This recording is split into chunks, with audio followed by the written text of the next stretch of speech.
El día 04 de enero se pagan 1.200.000 de contado con cheque al abogado Felipe Molina con cédula y por concepto de honorarios en la constitución de la minuta de creación de la sociedad. Antes que nada, decir que anteriormente contabilizar operaciones entre un régimen común y una persona natural, el régimen simplificado, con calidad de independiente, entre comillas, resultaba bastante sencillo, por lo que para calcular la retención a título de renta, lo único que era necesario era tener una cuenta de cobro por un monto y además que superara una base mínima y haríamos lo siguiente, 1.200.000 y lo multiplicaríamos por el concepto a que aplique de acuerdo al artículo 392 del Estatuto Tributario. Ese artículo lo que dice es que a las personas naturales no declarantes se les aplica, en el caso de que sean honorarios, un 10% y en el caso de que sean servicios, un 6%. Y esta sería la retención a título de renta, es decir, la retefuente. Sin embargo, hoy día y con la normatividad referente al tema, más explícitamente en la ley 1607 de 2012, se implementaron una serie de conceptos que debemos tener en cuenta antes de liquidar este mecanismo de retención a título de renta. Y es que esa ley 1607 de 2012 modificó algunos artículos del Estatuto Tributario y en síntesis lo que debemos tener en cuenta es que el artículo 329 del Estatuto Tributario clasifica a las personas naturales de acuerdo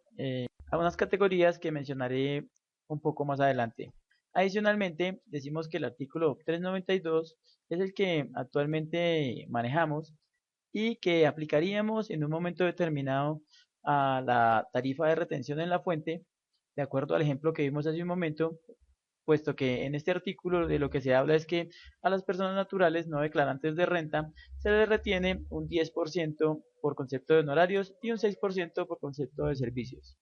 Seguidamente decimos que el artículo 383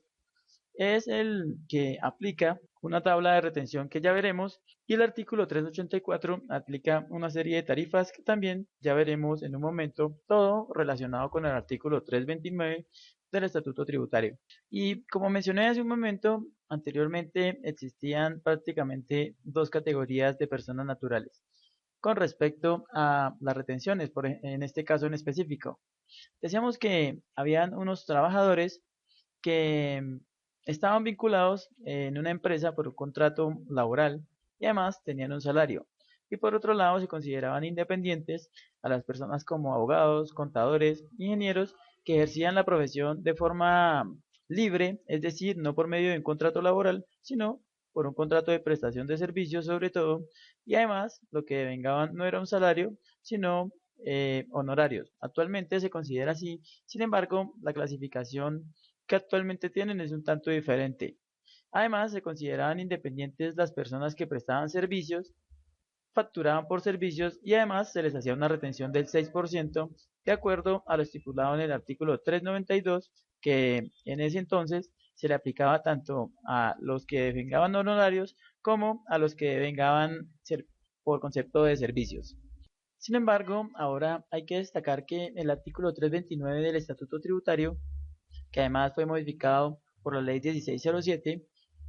clasifican a las personas naturales de dos maneras básicamente. Una, el trabajador por cuenta propia y dos, el empleado que lo podemos subdividir en lo que anteriormente llamábamos trabajador por contrato y que anteriormente llamábamos trabajador independiente, que ahora resulta que ya no se llaman trabajador independiente, sino que estos dos tipos de persona que anteriormente consideramos actualmente entran dentro de la categoría de empleado, claro está, siempre y cuando cumplan con unos requisitos y para la persona que esté vinculada, ¿sí? Por una relación laboral,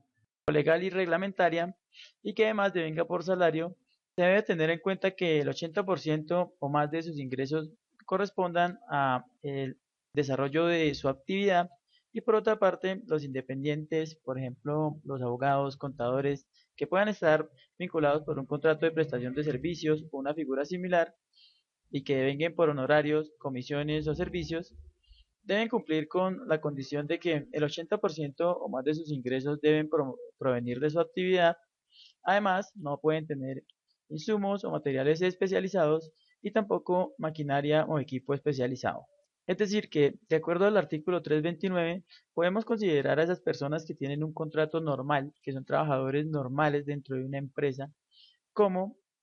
empleados. Y adicionalmente a los contadores, abogados, ingenieros que vengan por contrato de prestación de servicio, pero que cumplen con estas condiciones, es decir, las que enumeré hace un momento, también entran dentro de la categoría de empleado.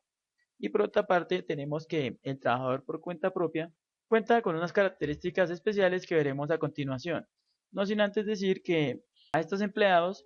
es decir, a las personas que anteriormente consideramos independientes y que anteriormente consideramos como trabajador,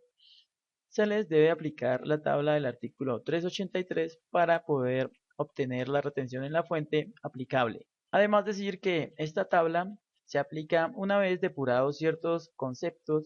que se encuentran fuera de los ingresos grabados, como por ejemplo el concepto de pago a pensiones, por ejemplo. Por otra parte, decimos que el trabajador por cuenta propia, que mencionamos hace un momento, es la persona natural que devenga el 80% o más de sus ingresos provienen de, de su actividad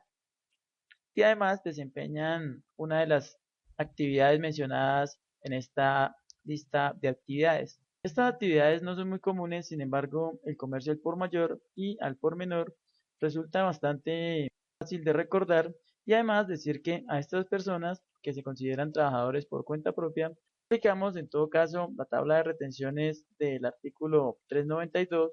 o además podríamos aplicar las tarifas de retención por concepto de compras o dependiendo del tipo de servicio o de bien que nos estén vendiendo en un momento determinado. Para terminar, decir que a las personas del artículo 329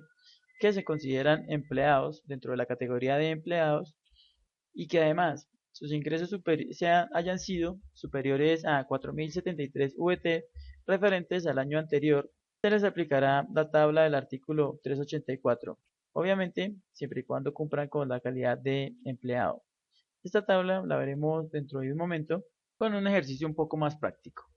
Tenemos por tanto la tabla del artículo 383 que a lo que obedece es a unos ciertos rangos de VT, unidad de valor tributario, y que ya veremos en un pequeño ejercicio práctico. Adicionalmente tenemos la tabla del artículo 384 que es la que se encuentra especificada en esta parte. Y por otra parte tenemos la tabla del artículo 392 que realmente no es una tabla, sino un par de conceptos referentes a la retención que debemos aplicar en un momento determinado a las personas naturales y que ahora aplica práctica y exclusivamente a las personas que no se consideren dentro de la categoría de empleados.